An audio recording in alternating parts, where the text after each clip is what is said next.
হরে কৃষ্ণ, রাধে রাধে, জয় গৌর, জয় নিতাই। তো আজকে আপনাদের সামনে যে পাঠটি করব সেটা হলো আপনারা সকলেই জানেন যে 84 লক্ষ যোনি ভ্রমণের পরে সেই মানব জীবন, দুর্লভ মানব জীবন আমরা প্রাপ্ত করি। অর্থাৎ এই পৃথিবীতে আবার এই মানবের যে দেহ, সেই মানবের যে জীবন, সেটা নিয়ে আমরা কিন্তু এই ধরতিতে আসি আর কি, জন্ম নিই। তো 84 লক্ষ যোনি ভ্রমণের এই কথাটার মানে কি? সবাই তো বলে, আপনারা তো অনেকেই জানেন, সবাই জানে, সবাই বলে যে 84 লক্ষ যোনি ভ্রমণের পরে কিন্তু, অর্থাৎ 84 লক্ষ জন্মের পরে সেই আবার কিন্তু মানব জীবন একবার। তো এই 84 লক্ষ মানেটা কি? 84 লক্ষ কি, কিসে কিসে কত লক্ষ করে এখানে সেই যোনি ভ্রমণের পরে কিন্তু আপনারা এই মানব জীবনটা ফিরে পাবেন। তো সেটারই ব্যাখ্যা আজকে, অর্থাৎ কোনটা কত লক্ষ সেটা বলে শোনাবো। শুনতে থাকুন, দেখতে থাকুন, স্কিপ করবেন না, পর্যন্ত শেষ পর্যন্ত দেখুন। আর এরকম বিভিন্ন ভক্তিমূলক যে অনুষ্ঠানগুলো, অর্থাৎ এই ভিডিওগুলো দেওয়ার জন্য এই চ্যানেলটিতে আপনারা অবশ্যই আসুন, সাবস্ক্রাইব করুন। যারা নতুন এসেছেন সকলকে প্রণাম জানাই। ছোটদের প্রতি আমার ভালোবাসা থাকলো এবং বড়দের প্রতি প্রণাম জানাই। আমার এই পাঠগুলো আপনারা শ্রবণ করছেন, ভালো লাগছে, শুধুমাত্র আপনারা কমেন্ট করে জানাবেন। ভিডিও দেখছেন, ভালো কথা, হরে কৃষ্ণ, অথবা এই রাধে রাধে যে আমাদের যে মহামন্ত্র, যে হরে কৃষ্ণ কৃষ্ণ কৃষ্ণ হরে হরে, হরে রাম রাম রাম হরে, মহামন্ত্র আপনাকে এখানে বললেই হবে। শুধুমাত্র কমেন্টে আপনারা শুধু রাধে রাধে বলবেন, রাধে রাধে ছাড়া কোনো গতি নেই। অর্থাৎ হরে কৃষ্ণ বা হরে কৃষ্ণ রাধে রাধে বলে কমেন্ট করে জানাবেন। তো এই আমি 84 লক্ষ যে যোনি ভ্রমণের পরে যে মানব জীবন দুর্লভ আমাদের এই জীবন, সেটা হচ্ছে লাভ করি, সেটার তত্ত্ব আমি দিচ্ছি। এই জড়াজগতে 84 লক্ষ প্রজাতির জীব আছে। তো আমাদের এই জড়া জগতে, এই বিশ্ব সংসারে, অর্থাৎ জড়া জগতে 84 লক্ষ এখানে প্রকারের কিন্তু প্রজাতির জীব আছে। তো 84 লক্ষ মানেটা কি? 84 লক্ষ আমরা কতটা, কোন লক্ষ্যে আমরা এখানে জন্ম নিব আর কি। তো জন্ম নেওয়ার পরে মানব জীবন হয়। তো এখানে দেখুন 84 লক্ষ মানে হচ্ছে এখানে 9 লক্ষ হচ্ছে জলজ প্রাণী, অর্থাৎ জলের মধ্যে জলজ যে জায়গায় যে সমস্ত এখানে প্রাণীগুলো জন্ম নেয় বা এখানে থাকে, বসবাস করে, সেই জলজ প্রাণীগুলোর মধ্যে কিন্তু বলা হচ্ছে এখানে। তো তারপরে কি 9 লক্ষ জলজ প্রাণী হচ্ছে, আর 11 লক্ষ প্রজাতি কীট পতঙ্গ, 11 লক্ষ প্রজাতি কীট পতঙ্গ, পোকামাকড়, যে 11 লক্ষ প্রজাতি কীট পতঙ্গের পরে জন্ম নেওয়া হয়।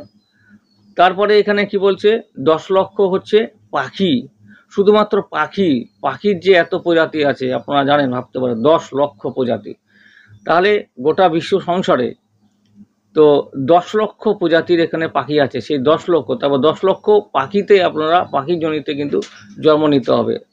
তারপরে বলছে এখানে 20 লক্ষ প্রজাতি গাছপালা, অর্থাৎ এই যে জীবজগতে, জড়াজগতে জীবজগতের যে গাছপালা, যে বিভিন্ন প্রজাতির যে গাছপালা আছে, এত গাছপালা আছে, তার মানে আপনারা ভাবতে পারেন 20 লক্ষ প্রজাতি, 20 লক্ষ, একটা দুটো না, 20 লক্ষ প্রজাতির গাছপালা আছে। সেই গাছপালাতে জন্মগ্রহণের পরে তারপরে কিন্তু 30 লক্ষ প্রজাতির হচ্ছে পশুর মধ্যে, 30 লক্ষ প্রজাতি শুধুমাত্র পশুর মধ্যে হবে। পশু, এত পশু আছে প্রজাতির, দেখুন। তো 30 লক্ষ প্রজাতি পশুর মধ্যে হবে, আর 4 লক্ষ হবে মানুষ, 4 লক্ষ প্রজাতির মানুষের মধ্যে হবে। তো এই হলো টোটাল 84 লক্ষ যোনি ভ্রমণ। তো এখানে বিভিন্ন প্রকৃতির মানুষ এখানে আছে, এই বিশ্ব সংসারে, পৃথিবীতে আর কি বিভিন্ন প্রজাতির মানুষ আছে। সেই 4 লক্ষ আছে আর কি, কেউ জানে না।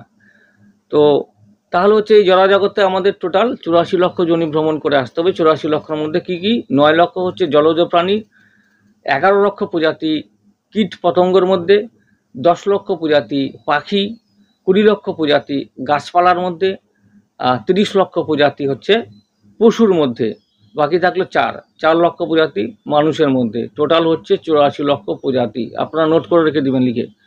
অনেকে বলে, সবাই বলে, বেশিরভাগে 99% লোক, কেন 100%, 99% লোক হচ্ছে আপনাদের, কেউ বলতে পারবে না যে 84 লক্ষ। তো বলে সবাই যে 84 লক্ষ ভ্রমণে, যোনি ভ্রমণের পরে বা 84 লক্ষ জীবনের পরে কিন্তু তারপরে কিন্তু আমাদের এই মানব জীবন একবার, এটাকে মিস করা যাবে না বা অপচয় করা যাবে না বাজে কাজে। তো বন্ধু, এখানে 84 লক্ষ তো বললে, তো 84 লক্ষ যোনি ভ্রমণ কি কি, কোনটাই কত লক্ষ, সেটা কিন্তু তখন এটা আপনাদের জানা থাকলে আশা করি আপনারা কিন্তু এখানে বলতে পারবেন এখানে। তো এগুলো কিন্তু সেই পুরাণে, স্কন্দ পুরাণে এবং যে পুরাতন যে সেই গ্রন্থগুলো আছে সেই গ্রন্থের মধ্যে আপনারা পাবেন। যারা পাঠ করবে তারা অবশ্যই পেয়ে যাবে। তো এই জন্য আর কি, তো আমি আপনাদের সামনে সেই পাঠগুলো করি, গ্রন্থগুলো আপনারা শুনবেন, আমি পাঠ করি, আপনারা কান দিয়ে শ্রবণ করবেন, একই ফলালাভ পাবেন। আর একটা কথা বলবো, গীতা আপনারা প্রত্যেকেই সকলে পাঠ করুন, প্রতিনিয়ত প্রত্যেক দিন পাঠ করুন। গীতা পাঠ করা খুবই ভালো। প্রত্যেক দিন 1টি শ্লোক পড়ুন, 2টি শ্লোক পড়ুন, অবশ্যই ফলালাভ পাবেন।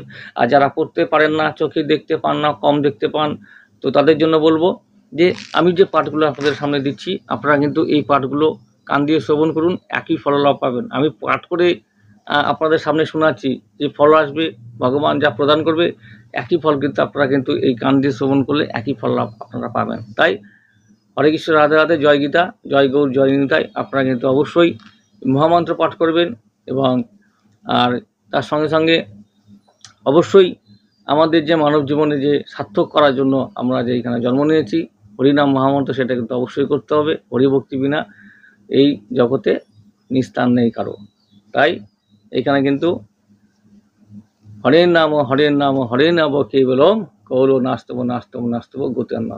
তো এখানে হরের নাম ছাড়া অর্থাৎ হরিনাম ছাড়া এখানে কিন্তু কলিযুগে কিন্তু নিস্তার নাই বা গতি নাই। এই হচ্ছে মূল কথা। তো আপনারা এইভাবে পড়তে থাকুন। আর যারা যারা পড়তে পারবেন আর যারা পড়তে পারবেন না, আমার এই পাঠগুলো শুনুন এবং এইভাবে কিন্তু যে এগিয়ে নিয়ে যান আপনাদের জীবনকে। ভালো কিছু কাজ করে যেতে পারলে ভালো কাজের ফল সেটা কিন্তু আপনারই সঙ্গে গচ্ছিত থাকবে। খারাপ কাজের ফলে সেটা খারাপ গচ্ছিত থাকবে আর কি। এইভাবে আপনাদেরকে সঙ্গে থাকতে হবে। নমস্কার, হরে কৃষ্ণ, রাধে রাধে, জয় নিতাই, জয় গুরু। আগামী যে ভিডিওগুলো পাওয়ার অপেক্ষা থাকুন। হরে কৃষ্ণ।